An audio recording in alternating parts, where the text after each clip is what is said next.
अस्सलाम वालेकुम ख़वातीन हज़रात, मैं आपका होस्ट अखलाक सालिक आपके साथ 94 स्पोर्ट्स नेटवर्क पर आपको खुशामदीद कहता हूँ। नाज़रीन, ये तो सुना है, दुनिया के अंदर ये असूल भी है कि अगर आपने क्रिकेट में इन रहना है या किसी टीम के अंदर इन रहना है तो आपको परफॉर्म करना होगा, अपनी परफॉर्मेंस के ऊपर तवज्जो देनी होगी। आपकी जो है वो करियर बहुत बड़ा होना चाहिए, आपकी परफॉर्मेंस और आपके रन्स और आपके विकेटों के ढेर होने चाहिए। लेकिन कुछ अब ऐसा नहीं है। अब ये चल रहा है कि अगर आपको पाकिस्तानी टीम के अंदर रहना है या पाकिस्तानी टीम का कप्तान बनना है तो आपको बड़े क्रिकेटर का दमाद होना पड़ेगा, यानी शादी करवानी पड़ेगी बड़े किसी क्रिकेटर के घर। ये बात मुझे पर्सनल जाके इसलिए कहनी पड़ी कि कुछ ऐसा ही आज हालात जो है वो कप्तानी की जंग जो है वो शिद्दत इख्तियार कर गई है, और ऐसी शिद्दत इख्तियार की है कि जिसने भूल गए कि पाकिस्तान को जिस तरह से आईसीसी चैंपियन ट्रॉफी के अंदर जो है वो इबरतनाक शिकस्त से दो चार होना पड़ा, लेकिन बजाय इसके कि उसकी तवज्जो उसके ऊपर दी जाती और खिलाड़ी अपनी मेहनत और बलबूते पर जो है वो टीम में जगह बनाने की कोशिश करते, वो कैप्टनसी के ऊपर तवज्जो देने के बजाय जो है वो अपनी परफॉर्मेंस के ऊपर जोर देते। लेकिन हुआ यूं है कि पाकिस्तान के अंदर जो है अब मुझे महसूस होता है कि ससुराल का जो है वो डंका बजने वाला है और दामाद जो है वो अब उभरते हुए क्रिकेटर होंगे, कप्तान होंगे, और पाकिस्तान के क्रिकेट का हाल फिर वही होगा जो होता आ रहा है। पहले भी ये राइवलरी चलती थी, कप्तानी हासिल करना, अगले से बेहतर होना।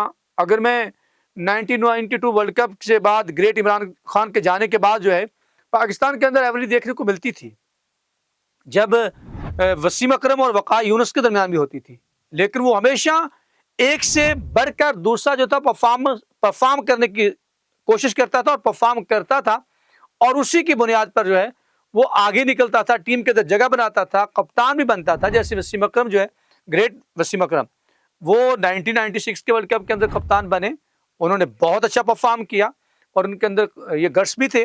और उसके बाद 1990 वर्ल्ड कप का जो आपने फाइनल खेला उसके अंदर भी ग्रेट वसीम अकरम कप्तान थे। तो इस तरह की रिवलरी चलती रही। वक़ार यूनुस उनके दरमियान जब इंग्लैंड का दौरा करने के पाकिस्तानी टीम गई, वहां के अंदर दोनों एक दूसरे के साथ बोलते भी नहीं दिखाई दिए, लेकिन इस उनकी जंग ने जो था वो दुश्मन को बसम कर रख दिया था, उनको तहस नहस करके रख दिया था। इंग्लैंड की जो बैटिंग लाइन थी उसके परखचे उड़ा कर रख दिए थे। लेकिन अब तो कुछ बात बढ़ती जा रही, कुछ और है। आजकल पाकिस्तान की टीम की कैप्टनसी की बात हो रही है, और बात शुरू करूंगा कि उसके उम्मीदवार शादाब खान है, उसके उम्मीदवार मोहम्मद हारिस हैं, उसके उम्मीदवार शाहीन शाह अफरीदी भी हैं। तो शादाब खान की बात कर लेते हैं, वो कप्तान बनने जा रहे हैं जी पाकिस्तान के। बात कुछ ऐसी है कि मैं आपको वो क्लिप सुना देता, लेकिन वहां पे कुछ जो है वो राइट्स की वजह से वहां पर आपको नहीं सुना सकते। कि एक प्रोग्राम के अंदर उससे पूछा गया कि क्या अगर आपको कप्तानी मिली तो आप कप्तानी कबूल कर लेंगे?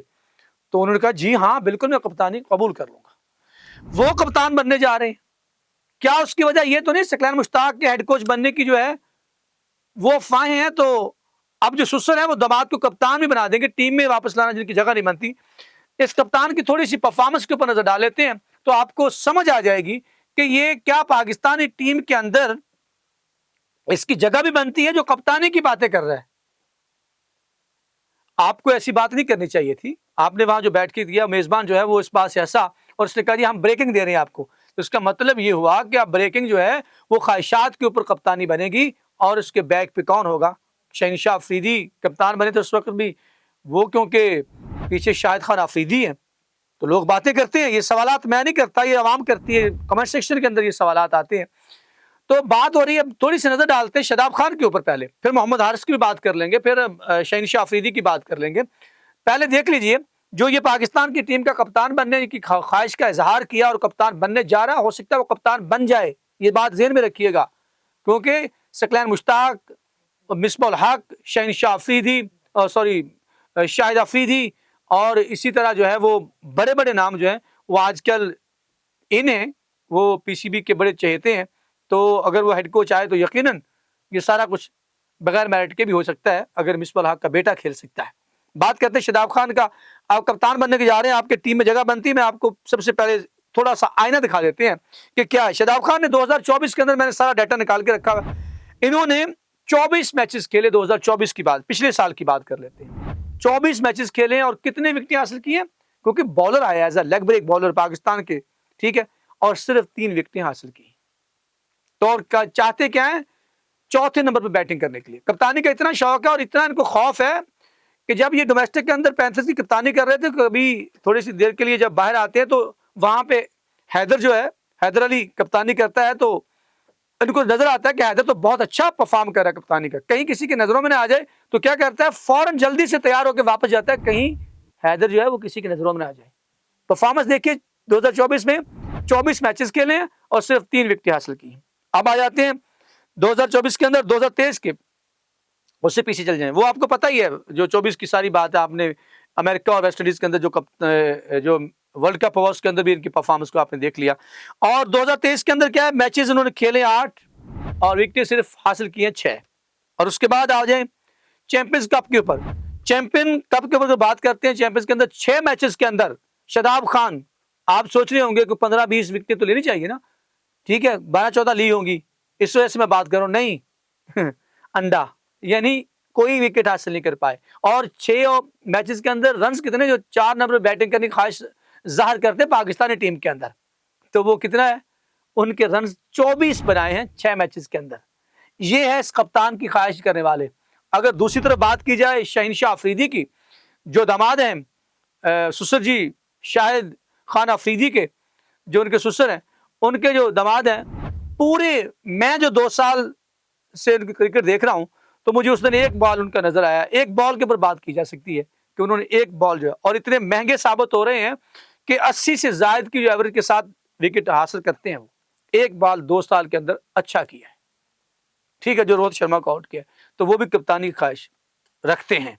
और मोहम्मद हारिस जो है वो बीपीएल की बुनियाद पे, क्योंकि वो भी मोहसिन नकवी साहब से मिले थे, तो कप्तानी के अंदर कितने गट्स हैं, वो तो उनको कप्तानी दी भी गई, लेकिन क्या इसकी बुनियाद के ऊपर बीपीएल के ऊपर जो है वो आप पहले परफॉर्मेंस, उस परफॉर्मेंस के ऊपर आप टीम के अंदर लेके, टीम का क्या हाल हुआ आपने देख लिया, वहां के अंदर जो है वो खुशदिल शाह को लेके आए, आप फ़हीम अशरफ को लेके आए, इसी तरह तमाम, तो उसकी क्या पोजीशन बनी आपने।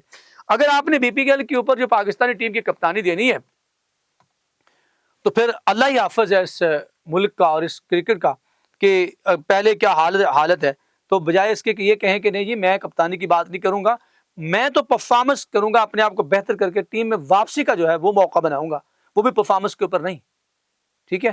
तो अगर आपने इस तरह से पाकिस्तान को रिप्रेजेंट करना है, तो फिर हम क्या करें। जो नए लड़कों के साथ मोहसिन नकवी की एक मीटिंग हुई है, उसके बाद थोड़ी सी उम्मीद लोगों को लगी थी, लेकिन इस बयान के बाद ये महसूस होता है कि पाकिस्तान के अंदर ये रवायत बदलने वाली नहीं है, और फिर हमारा हमसाया जिसे हम बातें करते हैं, वो इसी बुनियाद पे आगे निकल गया है। उसका सिस्टम भी बहुत अच्छा है, तो उसने क्रिकेट को भी उसके अंदर उसके असरात नजर आते हैं।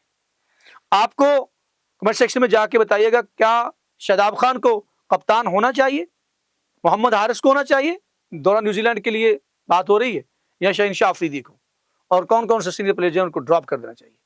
आपके कमेंट सेक्शन में जो है वो इंतजार रहेगा हमें आपके जवाबात का, और देखते हैं क्या होता है।